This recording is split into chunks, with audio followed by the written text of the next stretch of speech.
2024 के लोकसभा चुनाव के अंतिम चरण में मतदान होने के बाद से देश के अलग अलग न्यूज चैनलों के जो है कि एग्जिट पोल आ चुके हैं, जिसमें भारतीय जनता पार्टी की सरकार बनती हुई साफ तौर पे दिखाई दे रही है और ये सरकार जो है 300 प्लस का आंकड़ा छूती हुई दिखाई दे रही है। चलिए इस संबंध में हम नैनीताल उधम सिंह नगर लोकसभा सीट के लोगों से बातचीत करेंगे और जानेंगे क्या कहना है और ये जो सर्वे आया है इसको लेकर क्या कहना है। भाई साहब ये बताइए कि क्या नाम है आपका? रामगोपाल कोरी। रामगोपाल कोरी जी, ये बताइए कि जो अभी एक सर्वे आया है, एग्जिट पोल अलग अलग जो चैनल के आए हैं, उसमें भारतीय जनता पार्टी की सरकार बनती हुई दिखाई दे रही है। जो मोदी जी ने 400 पार की बात कही थी, कहीं ना कहीं वो बात सत्य साबित होती हुई दिखाई दे रही है, उसको लेकर क्या कहना है आपका? बहुत बहुत धन्यवाद है पब्लिक के लिए। भारतीय जनता पार्टी के अगर मोदी जी बनते हैं तो इसमें बहुत अच्छी बात है, क्योंकि उन्होंने काम किया, देश हित में काम किया और लोगों के जो विपक्ष है, जो झूठे बूटे वो आगे मैदान फील्ड में आ गए हैं। ये कोई सरकार तो चला नहीं पाएंगे, खाली मुली का वो विपक्ष भारी बनने जा रहे हैं। विपक्ष तो लगातार आरोप लगा रहा था कि महंगाई बढ़ी है, बेरोजगारी बढ़ी है, जनता परेशान है, व्यापारी परेशान है, उसको लेकर क्या कहना है आपका? ये खाली झूठ मूल के बोलने से ही अपना उल्लू सीधा कर रहे हैं, जो कि पब्लिक बढ़ गई, लेकिन ये पब्लिक बढ़ नहीं रही है, पब्लिक अपना काम पूरा दिखा रही है। उत्तराखंड में भी 5 सीटों पर कहीं ना कहीं भाजपा की जीत दिखाई दे रही है और 5 सीटें भाजपा तीसरी बार क्लीन स्वीप करती हुई दिखाई दे रही है, उसको लेकर क्या कहना है? ये 5 सीटें भाजपा को मिल रही है। चलिए कुछ और लोग भी हैं, उनसे हम बातचीत करेंगे और जानेंगे उनका क्या कहना है एग्जिट पोल को लेके।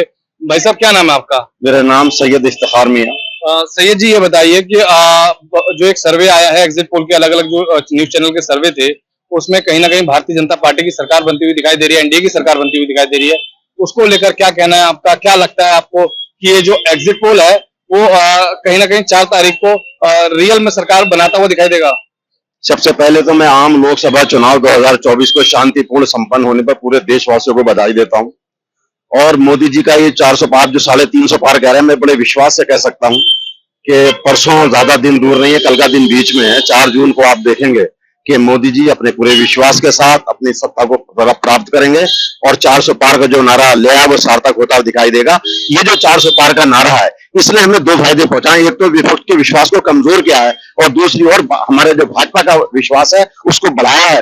और ये बात संकेत करे, जिस तरह के लोगों में विश्वास के नाम पर कहते हैं कि ये संबंधों का खेल है, जिस तरह से सीता माता ने अपने लव कुश को अब मानवता संस्कार दिए थे, वो महापुरुष कहलाए, उसी भारत माता ने नरेंद्र मोदी जैसे नेता को पाला है और जिससे कि वो हमारे देश का नाम रोशन कर रहे हैं। चाहे आज वो ध्यान में बैठे हो, ध्यान क्या किस तरह से देखिए अपने पूरे देश को आगे ले जाने के लिए, चाहे मैं ये कहता हूं कि उन्होंने सनातन धर्म को आगे बढ़ाया और अपने आस्था के केंद्र को आगे बढ़ाया, आस्था का प्रतीक इस देश को बनाया। साथ के साथ उन्होंने गरीबों के लिए भी काम किया, चाहे वो मेडिकल की बात हो, चाहे उनके इलाज की बात हो, चाहे उनको किसान की योजना की बात हो, उनको 6,000 रुपए खाते में डाले, चाहे आयुष्मान कार्ड से इलाज की बात हो, चाहे एम्स लाने की बात हो, हर जगह उन्होंने जहाँ छोटी छोटी बातों पर बड़ी बड़ी बातों पर ध्यान दिया और अपने जो गरीब तबका है इस देश का उसको छूने का काम किया। इसलिए वो देश जो छोटी जनता है, जो गरीब जनता है, वो मोदी जी को कभी हार नहीं देगी। आप परसों का, आप एक दिन का बीच है, आप परसों देखेंगे हमारे देश के यशस्वी प्रधानमंत्री पुनः स्थापित होंगे और 400 पार का नारा जो लगाया उसको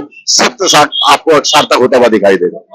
जो विपक्ष है लगातार आरोप लगा रहा था कि मुस्लिमों को कहीं ना कहीं भाजपा ने उनके साथ भेदभाव किया है, उन पे अत्याचार किया है, उसको लेकर क्या कहना है कि क्या मुस्लिम वोटर इस बार भाजपा के साथ गया है? देखिए, ऐसा है कि जो उन्होंने विकास लाए हैं उसमें ये नहीं लिखा है जैसा अब ये अल्पसंख्यकों के लिए, मुसलमानों के लिए नहीं है। जितना सबसे ज्यादा अगर फायदा हुआ है तो वो अल्पसंख्यक समाज को उनके मोदी जी की योजनाओं का फायदा हुआ है। जिस गांव से मैं आता हूं, दरों से, वो कभी 100 वोटों से पार नहीं करता था और आज जबकि तुम परसों देख लेना अब किसी 1000 पार करता हुआ दिखाई देगा। इसका मतलब साफ है कि हमारे इच्छा में और हमारे दरों में और पूरे देश में अल्पसंख्यक समाज लोग मोदी जी के साथ जुड़े हैं, उनकी योजना से लोग जुड़े हैं। ये लोग जो कटुता की बात करते हैं और उस कटुता को छोड़ के लोग शालीनता के साथ हैं, आज विपक्ष को एकजुट होना पड़ रहा है। ये भारत के प्रधानमंत्री की विश्वसनीय लोकप्रियता है कि आज इंडिया गठबंधन होकर के पूरे विपक्ष को एक साथ होकर के मोदी जी को चुनौती देना पड़ रही है। इसका मतलब ये बात जग जाहिर हो चुकी है कि भारत के प्रधानमंत्री, यशस्वी प्रधानमंत्री की लोकप्रियता इस देश में नहीं बल्कि पूरे दुनिया में लोग उनको जानते हैं कि अगर देश आगे बढ़ा है, भारत आगे बढ़ा है तो मोदी जी के नेतृत्व में बढ़ा। 3 तलाक की अगर बात करें तो 3 तलाक का कानून जो है भारतीय जनता पार्टी और भाजपा सरकार जो है लेके आई थी, उसको लेकर मुस्लिम समाज किस तरह से देखता है? 3 तलाक की बात करें, एक ऐसी कुरीति है इस्लाम में जिसको लोगों ने इसकी आड़ में पैसा कमाया, लोगों को गुमराह किया, दीन को बदनाम किया। भारत के प्रधानमंत्री ने जब से इस 3 तलाक जैसी कुरीति, जो इस्लाम में जो कुरीति थी, जो हमारे समाज में बहुत कुरीति के नाम से जानी जाती है उसको खत्म किया है।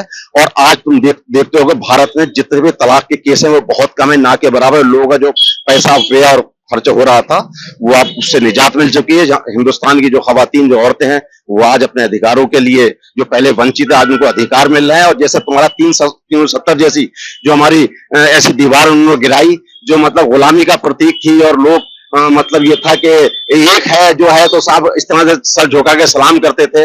आज मोदी जी ने उसको सब चीज को तोड़ा है और भारत के सभी लोगों को एक साथ, सबका विकास, सबका विश्वास, कि उनको यहाँ अगर फूल हैं तो यहाँ पर कांटे भी हैं। वो मैं कहना चाहता हूँ कि गुलशन परस्त मुझे गुल ही नहीं अजीज, कांटों से भी निबाह किए जा रहा हूं मैं, क्योंकि उन्होंने सभी को, जिन लोगों ने उनको गालियां दी, कौन कौन से इस देश के विपक्ष के लोगों ने मोदी जी को क्या क्या कहा, आप फेसबुक पे, सोशल मीडिया के जरिए देखें क्या क्या बातें मोदी जी को नहीं कही, लेकिन उस शख्स ने बड़ी शालीनता से उनको सुना, उनको एडमिट किया, उनको अपनी ताकत बनाई और आगे बढ़े और देश को आगे ले जाने का काम कर रहे हैं। यही जो शांत स्वभाव के लोग थे उन्होंने इसको जाना, वो अपनी जगह स्थिर रहे और मोदी जी को उन्होंने वोट किया है। परसों 4 तारीख को आप देखेंगे मोदी जी 400 पार के जो नारा दिया था उसको सार्थक करता हुआ दिखाई देगा।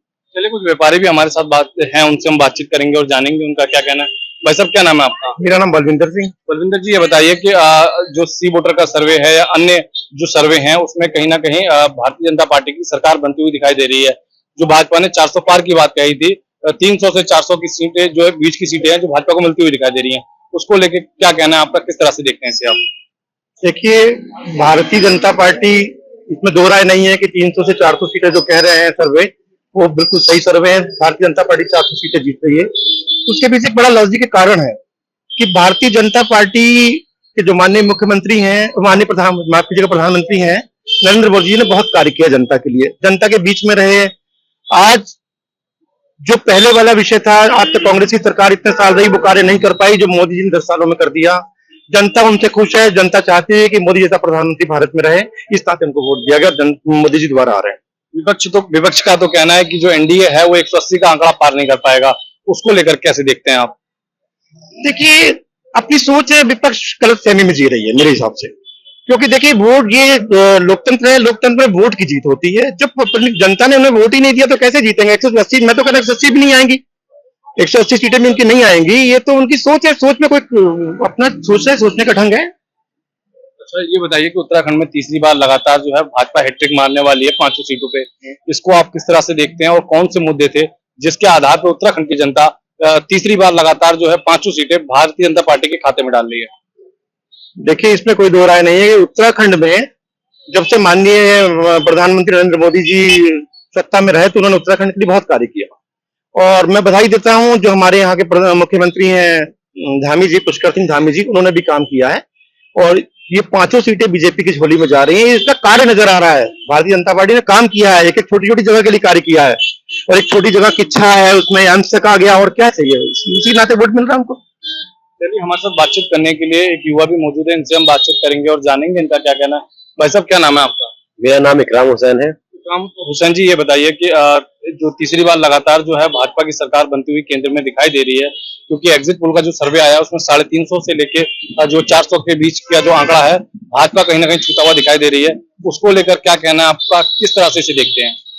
देखिए, 400 पार का जो नारा था, जो भारतीय जनता पार्टी द्वारा और हमारे देश के प्रधानमंत्री जी द्वारा दिया गया था, वो ठीक दिया गया था। क्योंकि आप देखिए, विपक्ष जो है वो गिनी चुनी जो भीड़ है सोशल मीडिया पे, फेसबुक पे, इंस्टाग्राम पे, या फिर आप अलग अलग माध्यमों में देख रहे होंगे, उसी को उन्होंने एक ही जगह की भीड़ को 10 जगह दिखाने की कोशिश की, जिससे लोगों में उन्होंने एक दिमाग में उनके डाल दिया कि उसका क्या नाम है, हवा है, गठबंधन की हवा है। हालांकि ऐसा रियलिटी में नहीं है। वो 2-3 जगहों की उन्होंने भीड़ दिखा के और उसी को सोशल मीडिया पे सर्कुलेट करते रहे, बार बार करते हैं। लेकिन जनता ने किसको वोट दिया है? जनता ने उसको वोट दिया है जो फ्री राशन दे रहा है, जनता ने उसको वोट दिया है जिसने एम्स बनवाया है, जनता ने उसको वोट दिया है जो 3 तलाक जैसी जो कुरीति थी उसको खत्म किया, जनता ने उसको वोट दिया है जो आज हम देख सकते हैं कि किच्छा जैसे शहर में आप नैनीताल लोकसभा की बात करते हैं, कहीं और दूर नहीं जाते, अपनी लोकसभा में बात करते हैं कि कौन सा ऐसा कार्य जो हमारे नहीं हो रहे हैं। हमारे रोड बन रहे हैं, मेडिकल कॉलेज बना है, डिग्री कॉलेज बना है, एम्स बन रहा है और बहुत सारे कार्य हो रहे हैं। तो ऐसे ही पूरे देश भर में भारतीय जनता पार्टी ने कार्य किए हैं। कितने मेडिकल कॉलेज, कितने जो रेलवे स्टेशन है उनका पुनर्निर्माण किया है, उनको मॉडर्न किया है। आज लोग बाहर से आते हैं और जब आपने देखा होगा अपने ब्लॉग्स बनाते हैं तो आप फेसबुक पे देखते होंगे, या इंडिया के जो ब्लॉगर्स हैं वो कितना प्राउडली कहते हैं कि देखिए इंडिया का ये हमारे इस सिटी का ये हमारा रेलवे स्टेशन है, ये हमारा एयरपोर्ट है, इतना उसको नया कर दिया है, शिक्षा का हमारा कितना नया निर्माण हुआ है, जहां पर बहुत से पहले विपक्ष के नेता रहे लेकिन किसी ने नहीं सोचा। आज 10 साल की सरकार में क्या क्या काम नहीं हुए। विपक्ष इसीलिए हैरान है कि 10 साल में वो कार्य करके दिखा दिए भारतीय जनता पार्टी सरकार ने जो विपक्ष 70 साल में नहीं कर पाई, और ये सब हवा है। इसीलिए गठबंधन की जो पार्टी है उन्होंने मना कर रखा है ज्यादा बोलने को, क्योंकि उन्हें पता है कि हमारी हवा जो थी वो टाइम टाइम फिज होने वाली है। 4 तारीख को सरकार तो बीजेपी की बनने वाली है, क्योंकि तीसरी बार मोदी जी आने हैं। अब वो अपने जो बुराइयां हैं, जो उनके अंदर की जो कुरीतियां थी, जो बुरी नीतियां थी, उनको तो उजागर कर नहीं सकते। अब उसका जो जितना भी खामियाजा है वो भुगतेंगे। अब जो उन्होंने काम किए हैं, सारा तली तोड़ना किस पे तोड़ेंगे? 4 तारीख को ईवीएम पे तोड़ेंगे। जब उनकी राजस्थान में, मध्य प्रदेश में या बंगाल में कहीं सरकार बन जाती है तो ईवीएम मशीन ठीक हो जाती है, और अगर बाई चांस बीजेपी सरकार बन जाती है तो वो कह देते हैं ईवीएम हैक हो गई। ये पढ़े लिखे लोग हैं, IIT करे हुए लोग, और राहुल गांधी जैसे बड़े बड़े नेता जब ऐसी बातें करते हैं तो बड़ी शर्म आती है, हंसी भी आती है कि हाँ, मैं एक चीज जरूर कहूंगा कि नरेंद्र मोदी ने एक विकास और किया है। 10 साल में राहुल गांधी को राजनीति के कुछ ABCD भी सिखाई उन्होंने। पहले राहुल गांधी के बयान, कांग्रेस के नेता ही कहते हैं कि अब राहुल गांधी के अंदर सुधार आ गया, कार्यकर्ता कहते हैं, जनता कहती है कि राहुल गांधी को राजनीति मोदी ने सिखाई है, क्योंकि 10 साल में आप देख रहे होंगे कुछ सुधार। तो अच्छे स्टूडेंट है राहुल गांधी, मैं मानता हूं, लेकिन अभी क्लास के मॉनिटर या क्लास के टीचर बनने लायक नहीं है। अभी उन्हें बहुत सीखना है। अभी 2029 या 2000 आगे 34 में बहुत अभी टाइम है। अभी उनको देखना है मोदी जी को, और एक सरकार, अभी 5 साल सरकार चलनी है, फिर और भाजपा के हमारे वरिष्ठ नेता और जिनको हम कह सकते हैं जिनका डंका बजता है यूपी में, और बड़े बड़े हमारे देश में बड़े बड़े नेता हैं, उनकी बारी है। फिर देखेंगे राहुल गांधी अगर कुछ इस लायक होते हैं तो जनता चुनेगी। लेकिन मुझे लगता नहीं है कि उनकी हरकतें और उनके विपक्ष के जो लोगों की मन गलत बातें हैं, अभी तो वो मजबूती दिखा रहे हैं कि हम सब लोग एक साथ हैं, कि हम लोग इकट्ठा हैं। जैसे ही अगर सरकार बिखरेगी अभी, तो यही लोग एक दूसरे पर तली तोड़ना तोड़ेंगे कि तुम्हारी वजह से हार गए, तुम्हारी वजह से हार गए। एक दूसरे के ऊपर हार कर कोई मंजूर नहीं मानेगा, कोई नहीं मानेगा कि हमारी जिम्मेदारी थी हारे। सब अपने दूसरे पे डाल देंगे, और ये विपक्ष जो इकट्ठा हुआ था एक शेर के लिए, वो होता है ना डायलॉग रजनीकांत का कि शेर अकेला आता है, तो शेर अकेला ही लड़ रहा था, बाकी विपक्ष सारे इकट्ठा था। अब जनता को तो दिख ही रहा था कि एक शेर अकेला और बाकी सारी भीड़ थी। विपक्ष तो लगातार आरोप लगा रहा है कि मुस्लिम समाज के साथ भेदभाव हो रहा है, मुस्लिम समाज के युवाओं को अवसर नहीं मिल रहे हैं, उसको लेकर क्या कहना है आपका? अभी मैंने ज्यादा दिन नहीं हुए, 1 हफ्ता पहले ही अभी मेरे पास नोटिफिकेशन आई थी कि 50 से 60 IAS और IPS ऑफिसर बने हैं मुस्लिम समाज के। देखो, तालीम अगर हासिल नहीं करोगे तो कुछ नहीं मिलेगा। सबसे पहली चीज है तालीम हासिल करें। युवाओं को कांग्रेस से 70 साल दरी बिछाने का, मुसलमान कार्यकर्ता जितने भी हैं कांग्रेस समाज में, एक को किसी को अगर आपने देखा होगा, इस बार भी अभी नगर पालिका का इलेक्शन आने वाला है कुछ दिनों में, मैं कह रहा हूँ कांग्रेस को इच्छा में एक बड़ी आबादी मुस्लिम आबादी रहती है, दीजिए नगर पालिका में अध्यक्ष का टिकट क्या नाम है किसी मुसलमान को, तब पता चलेगा कि विपक्ष की जो कहती है कि भाजपा कुछ नहीं करती, आप कर दीजिए, टिकट दे दीजिए, पता चल जाएगा। लेकिन क्या करते हैं, बस मुसलमान को साथ रख के उसको गिनाते रहते हैं कि तुम हमारे साथ हो, मजबूरी है उनकी, गिनाते रहते हैं तुम मजबूर हो, डराते रहते हैं। लेकिन देख रहे हैं मुसलमान, चल रहा है मुसलमान, और वो देख रहा है कि मुसलमान के कांग्रेस में रह के कोई फायदा नहीं है, कि कांग्रेस में रह के हमें ना तो डिग्री कॉलेज मिला जहां हमारी आज बेटियां पढ़ने जा रही हैं, मुस्लिम समाज की सबसे ज्यादा बेटियां पढ़ने जा रही हैं डिग्री कॉलेज जो की इच्छा में बना है, या फिर जो भी मेडिकल कॉलेज रुद्रपुर में बना है उसके सबसे ज्यादा अगर कोई किसी समाज की महिलाएं लड़कियां ले रही हैं या लड़के ले रहे हैं तो मुस्लिम समाज के हैं। ये मैं अपनी तरफ से नहीं कह रहा हूं, आप जाके इस चीज को पता लगा सकते हैं। अगर ये काम विपक्ष करता तो विपक्ष को आज ये खामियाजा नहीं भुगतना पड़ता। मुस्लिम समाज को पीछे ले जाने का काम सिर्फ एक ही पार्टी ने करा है, और वो है कांग्रेस पार्टी। 70 साल सिर्फ मुसलमान को इस्तेमाल करा है, उनके हाथों से क्या छीन लिया, दीन का तालीम का पेन छीन के औजार पकड़ा दिए। आज मुस्लिम समाज सिर्फ औजारों से काम करता है। अगर कांग्रेस सोचती तो लोग आज कांग्रेस मुस्लिम समाज के कहां बैठे होते, तो हम कहते कि हाँ कांग्रेस ने मुस्लिम समाज का भला किया। उत्तराखंड सरकार ने जो है UCC लागू किया था, जिसको लेके काफी हंगामा काटा था विपक्ष ने कहा था कहीं ना कहीं जो है कि संविधान पे खतरा आ गया है, मुस्लिम समाज के साथ भेदभाव हो रहा है, उसको लेकर किस तरह से देखते हैं आप? अभी विपक्ष कुछ दिनों पहले कह रहा था कि देश में संविधान देखिए संविधान का हिस्सा ही है यूसीसी भी संविधान का हिस्सा है। यूसीसी में क्या बुराई है? एक देश में एक कानून नहीं होना चाहिए क्या? अभी ये भेदभाव की बात करते हैं, ये यूसीसी का विरोध करके क्या बताना चाह रहे हैं कि भेदभाव होगा? अरे एक बात बताइए, जब एक लीगल एज हो एक लड़की की, तो उसमें जिस समाज की भी लड़की होगी उसकी एक एज होती है मेच्योरिटी की, उसके बाद वो पढ़े लिखे। तो अगर कोई सरकार अगर किसी की एज बढ़ा रही है शादी की, तो क्या बुराई है? जो रिलेशनशिप पहले लड़कों और लड़कियों के शहरों में जाके बन जाया करते थे, उत्तराखंड में बनते थे, जो आप कह सकते हैं लिव इन रिलेशनशिप, उसमें क्या बुराई है कि वो अपने घर वालों को बता के, अगर घर वालों की मंजूरी है तो आप कैसे भी रहिए, लेकिन घर वालों को बिना बताए अगर आप कोई चीज करते हैं तो वो गलत है। ठीक है, अगर वो भी यूसीसी में है। तीसरी चीज, यूसीसी ये कह रहा है कि भाई चोरी करोगे तो सभी को उसी की खामियाजा भुगतना पड़ेगा। ये क्या बात हुई कि आप मुसलमान हो तो आपको अलग सजा है, हिंदू है तो अलग सजा है, ईसाई है तो अलग सजा है, सिख है तो अलग सजा है, और दूसरी तरफ आप ये भी कह रहे हो कि हम संविधान पे चलते हैं। या तो संविधान पे चलते हो आप, और जब भारतीय जनता पार्टी संविधान के दायरे में रह के कोई ऐसा कानून लेके आती है जो संविधान को बचा के संविधान को मजबूत करने का काम करती है, तो आप उसका विरोध करते हैं। ये सिर्फ कांग्रेस का एक ही एजेंडा है, भाजपा का विरोध करना। भाजपा जितने अच्छे काम कर रही है सबका विरोध कर रही है। एम्स ले आए तो क्या बुराई करती है कि 6 में लोग अब एम्स में इलाज करेंगे, डिग्री कॉलेज ले आए, यूसीसी लेके आए, और कितने अल्पसंख्यक अभी अल्पसंख्यक कल्याण विभाग से अभी मुख्यमंत्री जी ने हमारे अल्पसंख्यक विभाग की जो योजना चलाई है, जिसमें अगर आप किसी सिविल सर्विस की तैयारी करेंगे तो आपको 50,000 से लेके और मैक्सिमम 1.5 लाख 2 लाख तक का आप सरकार की तरफ से मदद मिलेगी। आप काबिल हैं इस लायक तो पढ़िए, सिविल परीक्षा दीजिए, उसकी तैयारी करिए, अगर आप पात्र होंगे तो आपको पैसा मिलेगा। विकास आपके घर चल के आएगा अगर आप विकास की तरफ बढ़ेंगे। और पार्टी एक ही है जो विकास करती है, वो है भारतीय जनता पार्टी, जिसका नारा है सबका साथ, सबका विकास, सबका विश्वास। जो साथ नहीं भी है उनका भी विकास होता है, जो साथ है उनका भी विकास होता है। चलिए, कुछ और लोग भी हमारे साथ हैं, उनसे हम बातचीत करेंगे और जानेंगे क्या कहना है। भाई साहब, क्या नाम है आपका? मेरा चंदन जायसवाल। चंदन जी, ये बताइए कि भारतीय जनता पार्टी जो है, जो एग्जिट पोल के आंकड़े हैं उसमें 350 से लेकर 400 प्लस का जो है आंकड़ा छूती हुई दिखाई दे रही है, उसको लेकर क्या कहना है, किस तरह से इसे देखते हैं? पहली बात तो मैं पूरे देश की जनता को और पूरे सारे युवाओं को जिन्होंने इस बार पहली बार वोट डाला है, उन सबको मैं बधाई देना चाहूंगा। मैं बधाई दूंगा, इसलिए बधाई दूंगा कि इन्होंने जो विश्वास किया हमारे इस नरेंद्र मोदी, जो हमारे नरेंद्र मोदी जी हैं, इन पे जो विश्वास किया और विश्वास करके जो 400 पार का जो आंकड़ा दिया था वो पार हुआ है। मैं बहुत बहुत धन्यवाद और बधाई देना चाहूंगा उनको। भाई साहब, तीसरी बार लगातार जो है भारतीय जनता पार्टी जो है उत्तराखंड की 5 सीटों पर क्लीन स्वीप कर रही है, इसको किस तरह से देखते हैं? आखिर वो कौन से मुद्दे थे जिसके आधार पर उत्तराखंड की जनता तीसरी बार फिर भाजपा की तरफ जा रही है? देखिए, पहले जो मुद्दा था, जो हमारे माननीय प्रधानमंत्री मोदी जी का जो नारा है सबका साथ, सबका विकास और सबका विश्वास, तो सबका विश्वास हमारे माननीय प्रधानमंत्री मोदी जी ने जीता है, जिस पर जनता ने उनको उसमें विश्वास दिलाकर के और इस 5 सीट पर उन्होंने जीत हासिल करने का जो काम किया, इसके लिए बड़ा बड़ा धन्यवाद और बधाई देना चाहूंगा अपनी उत्तराखंड की सारी जनता को। चलिए, हमारे साथ बातचीत करने के लिए कुछ और लोग भी मौजूद हैं, व्यापारी हैं, उनसे हम बातचीत करेंगे और जानेंगे उनका क्या कहना है। भाई साहब, क्या नाम है आपका? मेरा नाम पवन कुमार। पवन जी, ये बताइए कि जो उत्तराखंड में जो है कि 5 सीटों पे इस बार भाजपा क्लीन स्वीप करती हुई दिखाई दे रही है, वहीं देश में अगर बात करें तो जो 400 प्लस का आंकड़ा है वो कई एग्जिट पोलों में भाजपा छूती हुई दिखाई दे रही है, उसको लेकर आपका क्या कहना है? ये सब हमारे प्रधानमंत्री मोदी जी ने जो सबको विश्वास में लेकर के उनके अंतर्गत विकास करे पब्लिक के लिए, ये सब उनकी मेहरबानी है।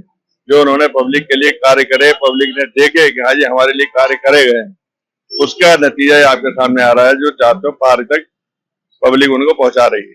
आपको क्या लगता है कि कौन से ऐसे मुद्दे थे, कौन से ऐसे अहम मुद्दे थे जो देश भर के लोगों के दिलों को छुआ और उन लोगों ने भारतीय जनता पार्टी के पक्ष में मतदान किया?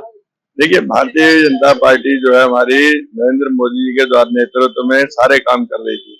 उन्होंने पब्लिक को देखा, जिस क्षेत्र में जैसी जरूरत पड़ी उन्होंने उनको पब्लिक को समझा, उनके अनुरूप सारे कार्य करे गए। जो कौन से काम अहम थे?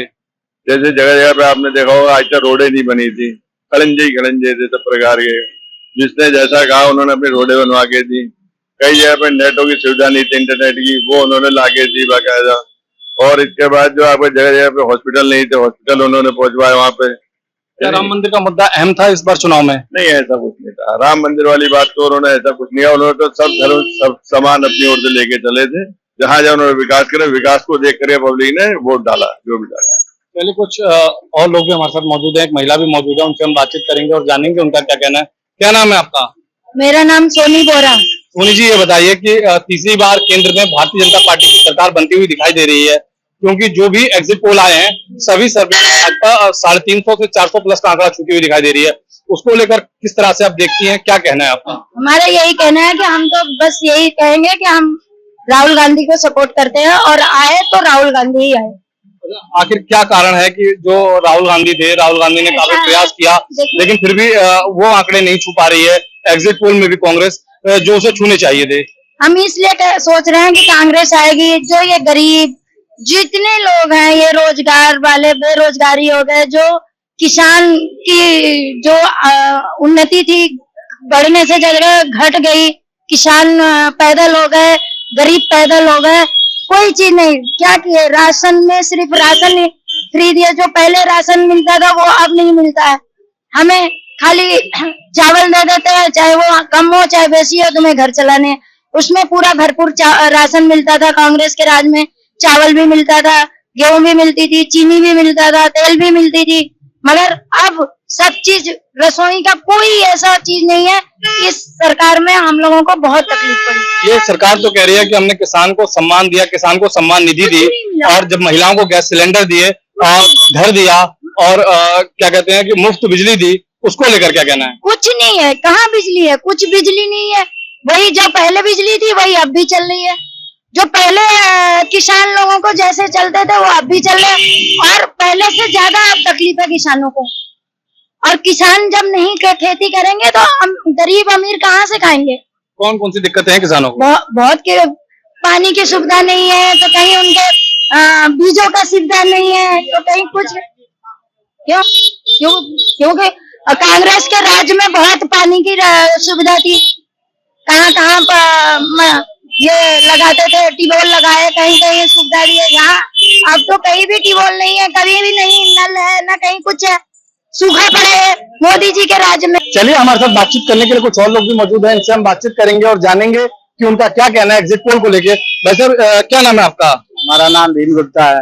बीबी गुप्ता जी, ये बताइए कि भारतीय जनता पार्टी जो है कि जो एग्जिट पोल आए हैं उनके सर्वे में कहीं ना कहीं देश में भारतीय जनता पार्टी की सरकार बनती हुई दिखाई दे रही है, उसको लेकर क्या कहना है आपका? क्या सोचते हैं इसको लेके आप? हमें तो कोई न रोजगार मिल रहा है, न कोई वो मिल रहा है।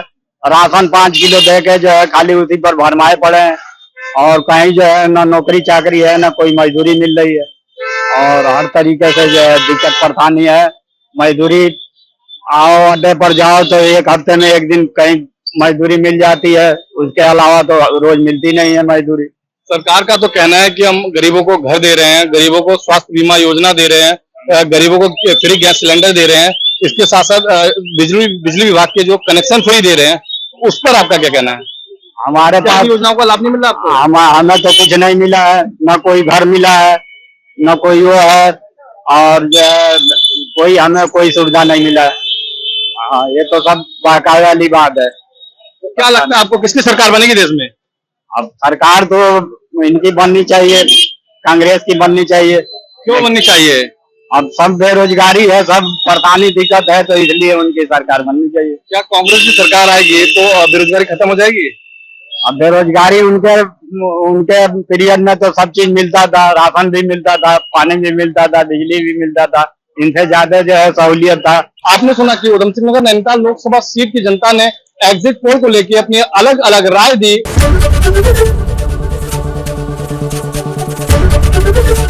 एबीपी गंगा, खबर आपकी, जुबान आपकी।